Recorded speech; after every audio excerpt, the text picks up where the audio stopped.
Inihayag ni Defense Spokesperson Attorney Michael Poa na nais ni Vice President Sara Duterte na manatili siya bilang kanyang legal counsel sa impeachment trial ng Vice Presidente.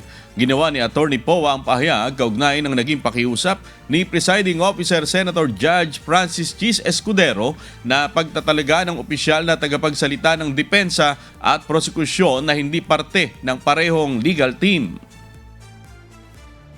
I already spoke to our client, the Vice President, about it, and I think I'm free naman to disclose that she would prefer talaga that I stay on as counsel.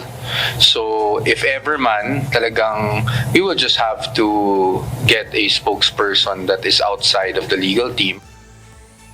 Sakali mang kailanganin na magpalit ng spokesperson, sa ngayon ay wala pang nakikitang bagong prospect ang defense team.